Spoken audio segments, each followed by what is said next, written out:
విశాఖ జిల్లా అరకులో ఇవాల్టి నుంచి 3 రోజుల పాటు అరకు చలి ఉత్సవ్ పేరుతో ప్రత్యేక వేడుకలు జరగనున్నాయి. 3 రోజుల పాటు జరగనున్న ఈ ఉత్సవాల్లో పలు కార్యక్రమాలు ప్రత్యేకంగా ఆకట్టుకున్నాయి. అరకు చలి ఉత్సవ్లో హెలికాప్టర్ రైడ్ ప్రత్యేక ఆకర్షణగా ఉంది. హెలికాప్టర్లో విహరించి అరకు అందాలు తేకించే అవకాశం కల్పించింది. అరకు చలి ఉత్సవ్లో మరో ఆకర్షణగా పారాగ్లైడింగ్ ఏర్పాటు చేశారు. ఉత్సవాల్లో భాగంగా రోజూ సాయంత్రం సాంస్కృతిక కార్యక్రమాలు నిర్వహించనున్నారు. 7 రాష్ట్రాలకు చెందిన గిరిజన కళాకారులు సంప్రదాయ ప్రదర్శనలు చేయనున్నారు. దేశంలో ఉన్న గిరిజనుల సంప్రదాయాలు, ఆచారాలను ఉత్సవాల ప్రాంగణంలో ప్రదర్శించనున్నారు.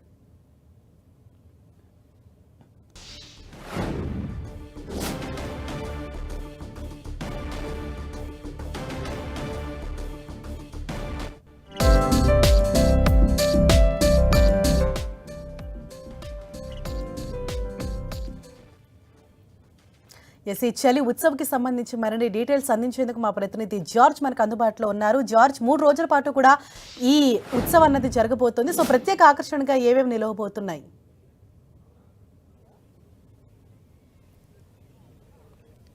గిరిజనుల సంస్కృతి సాంప్రదాయాలను చాటి చెప్పే విధంగా చలి ఉత్సవాలు 3 రోజుల పాటు నిర్వహించనున్నారు. ఈ 3 రోజుల పాటు నిర్వహణలో భాగంగా అన్ని ఏర్పాట్లు అయితే చేయడం జరిగింది. ప్రధానంగా చూసుకున్నట్లయితే గనక గిరిజనులకు సంబంధించి వారు ఏ విధంగా నివాసాలు ఉంటారు, వాళ్ళు తినే ఫుడ్ ఏంటి, తర్వాత వాళ్ళు పండించే పంటలు ఎలా ఉండబోతున్నాయి ఏంటి అనే దాన్ని చూసుకున్నట్లయితే గనక ప్రత్యేకంగా ఈ స్టాల్స్ అయితే ఏర్పాటు చేశారు.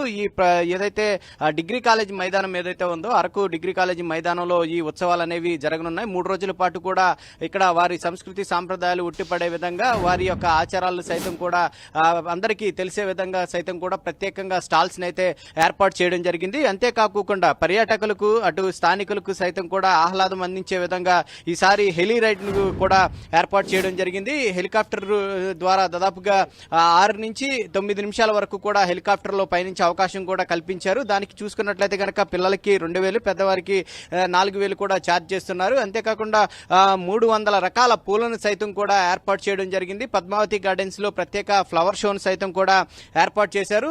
మరి ముఖ్యంగా పారాస్లైడింగ్ కూడా ఏర్పాటు చేయడం జరిగింది. హాట్ ఎయిర్ బెలూన్, ఈ రెండు కూడా అంటే దాదాపుగా అడ్వెంచర్లు సైతం కూడా పర్యాటకులకు అందించే విధంగా ఈ చలి టూరిజంలో ఏర్పాట్లు చేయడం జరిగింది అధికారులు.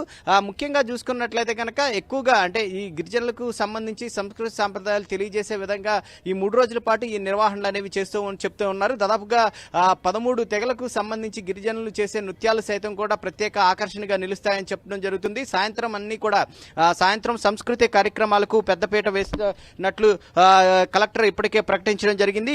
ఎక్కడా కూడా ఎటువంటి అవాంఛనీయ సంఘటనలు చోటు చేసుకోకుండా ఇటు క్రౌడ్ ని సైతం కూడా కంట్రోల్ చేసే విధంగా ప్రత్యేకంగా ఏర్పాట్లు చేశామని చెప్తూ ఉన్నారు. మరి ముఖ్యంగా మనం ఒకసారి చూసుకున్నట్లయితే కనుక అంతా కూడా ట్రెడిషనల్ అంటే చలి ఉత్సవానికి సంబంధించి అరకు ఉత్సవానికి సంబంధించి ఈ ట్రెడిషనల్ వైబ్ వచ్చే విధంగా చూసుకున్నట్లయితే కనుక ఈ స్టాల్స్ ని కూడా ఏర్పాటు చేయడం జరిగింది. స్టాల్స్ ని సైతం కూడా చూసుకున్నట్లయితే కనుక ఇటు వెదురు బొంగులతోనూ అలాగే మొత్తం కూడా ఈ గడ్డితోనే ఏర్పాటు చేయడం జరిగింది.